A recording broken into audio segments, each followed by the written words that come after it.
Heavy is the crown. Chapter 8. Future Beckons. An eternity of a day had passed as Vicelia knelt near the river at the top of the castle, fiddling with the water, thinking about how she used to protect her brother. She was supposed to be with him. These cursed Sadlivians. She slumped down, sitting with crossed legs as she played with the water. It was one of the few moments of peace and quiet. No guards and no duties. No entertaining the people who had put her brother worlds away from her. She loved him, but through that love there was a pain etched away from her. Her mother, her loyalty to her now past father. Hardly even having a moment to mourn his death and come to the reality that he wouldn't be around. She sat, and soon the tears began trickling down her cheeks.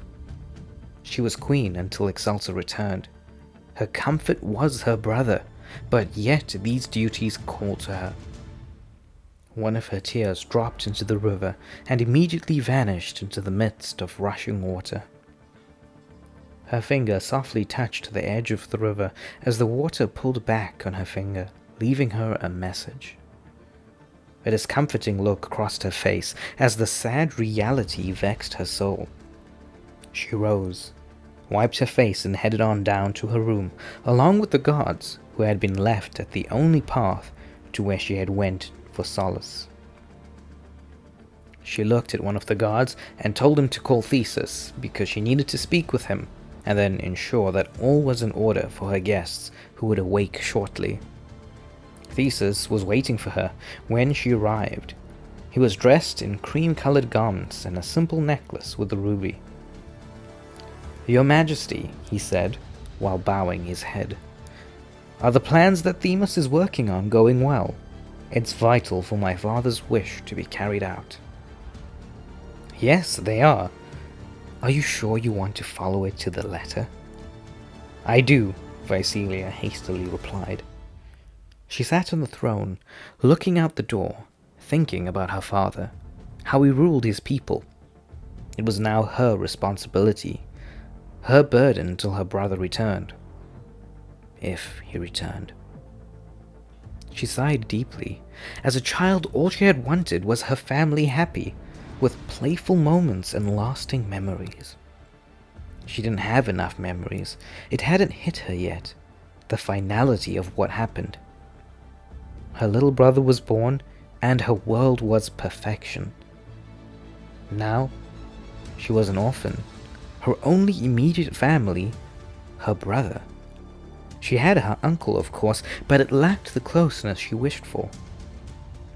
Vicelia lifted herself off the throne with a small giggle, remembering how she had played at her father's feet as a little girl.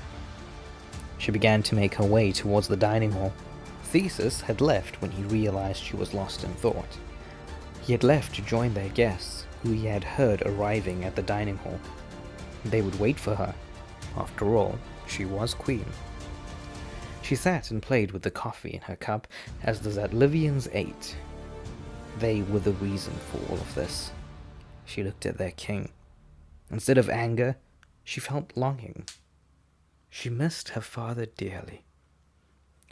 Up until this point, she had never envisioned herself stepping up to this level of power and authority. It was always her father, Ignatius, and then her brother, Excelsa.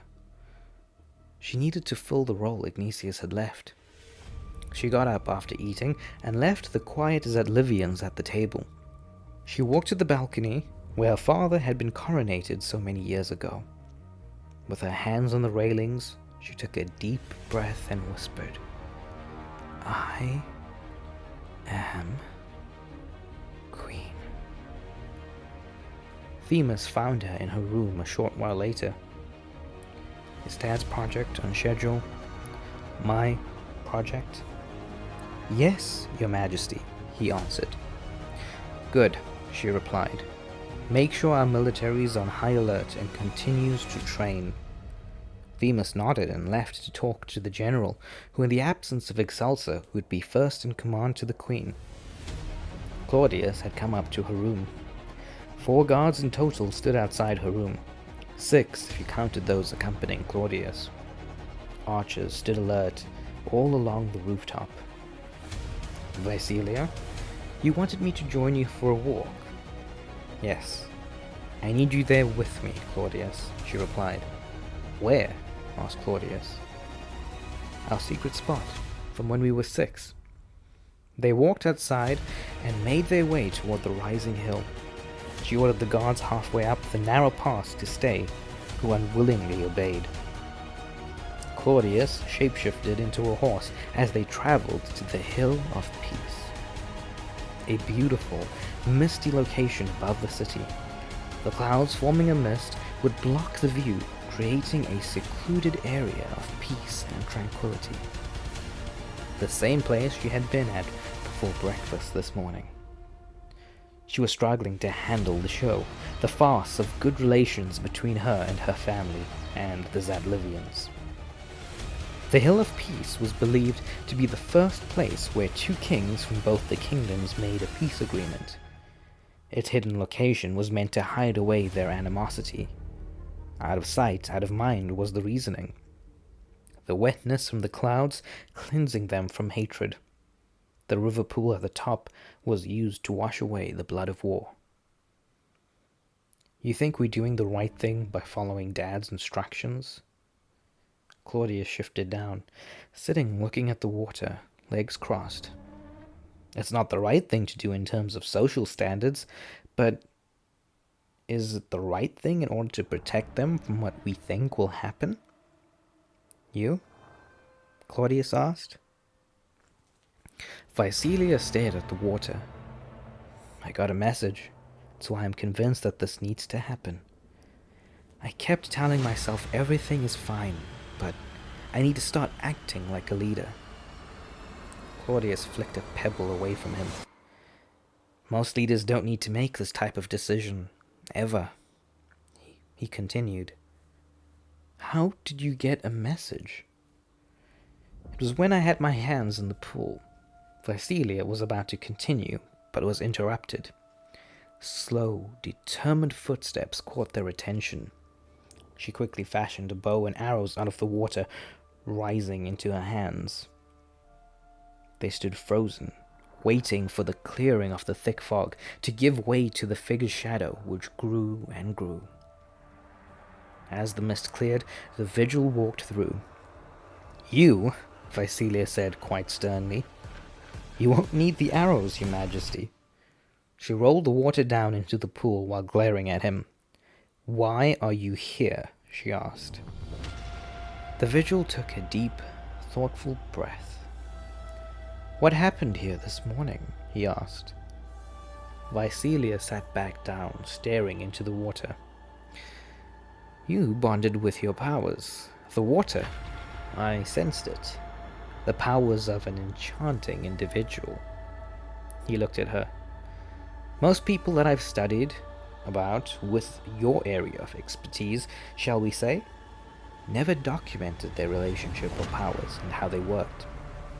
I'd like to joke about it being due to wet hands, he said snarkily. Claudius smiled. He was a very studious individual.